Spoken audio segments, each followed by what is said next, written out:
जय माता दी। स्वागत है मेरे YouTube चैनल में। आइए श्रवण करते हैं श्री दुर्गा सप्तशती का 7वां अध्याय। 7वें अध्याय में देवी माँ ने चंड और मूढ़ का वध किया है। आइए श्रवण करते हैं। महर्षि मेधा ने कहा, दैत्यराज की आज्ञा पाकर चंड और मूढ़ चतुरांगनी सेना को लेकर हथियार उठाए हुए देवी से लड़ने के लिए चल दिए। हिमालय पर्वत पर पहुंचकर उन्हें मुस्कुराती हुई देवी जो सिंह पर बैठी हुई थी देखा। जब असुर उनको पकड़ने के लिए तलवारें लेकर उनकी ओर बढ़े, तब अंबिका को उन पर बड़ा क्रोध आया और मारे क्रोध के उनका मुख काला पड़ गया। उनकी भ्रुकुटियां चढ़ गई और उनके ललाट में से अत्यंत भयंकर था अत्यंत विस्तृत मुख वाली लाल आंखों वाली काली प्रकट हुई, जो कि अपने हाथों से तलवार और पास लिए हुए थी। वह विचित्र खड्ग धारण किए हुए तथा चीते के चर्म की साड़ी एवं नरमुंडों की माला पहन रखी थी।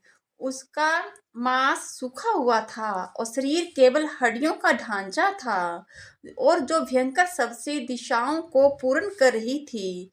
वह असुर सेना पर टूट पड़ी और दैत्यों को भक्षण करने लगी। वह अपाशरव रक्षकों, अंकुशधारी महावतों, हाथियों पर सवार योद्धाओं और घंटा सहित हाथियों को एक हाथ से पकड़ पकड़कर अपने मुंह में डाल रही थी। इसी प्रकार वे घोड़ों, रथों, सारथियों व रथों में बैठे हुए सैनिकों को मुंह में डालकर भयानक रूप से, बहुत ही भयंकर रूप से चबा रही थी। किसी के केस पकड़कर, किसी की गर्दन पकड़कर, किसी को पैरों से दबाकर और किसी दैत्य को छाती से मसलकर मार रही थी। वह दैत्य के छोड़े हुए बड़े बड़े अस्त्र शस्त्रों को मुंह में पकड़कर और क्रोध में भर उनको दांतों में पीस रही थी।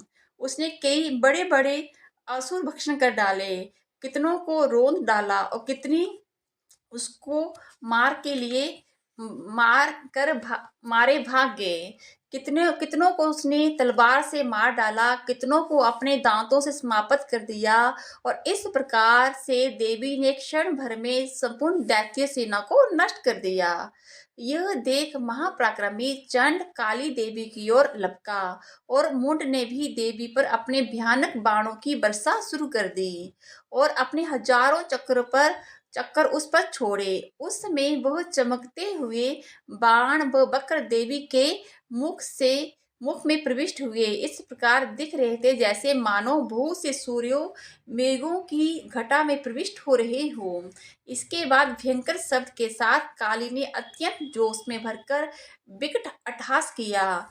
उसका भयंकर मुख देखा नहीं जाता था। उसके मुख में श्वेत दांतों की पंक्ति चमक रही थी।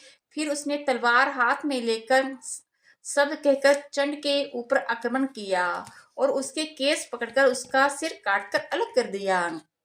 चंड को मरा हुआ देखकर मूढ़ देवी की ओर लपका, परंतु देवी ने क्रोध में भरे उसे भी अपनी तलवार से यमलोक पहुंचा दिया।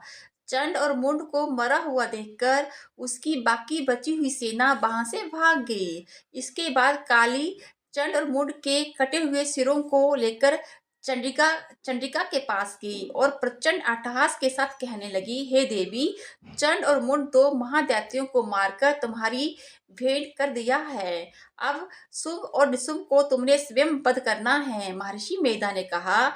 वहां लाए हुए चंड और मूढ़ के सिरों को देखकर कल्याणमयी चंडी ने काली से मधुर वाणी में कहा, हे देवी, तुम चूंकि चंड और मूढ़ को मेरे पास लेकर आई हो, अतः संसार में चामुंडा के नाम से तुम्हारी ख्याति होगी। जय माता दी, जय माता दी, जय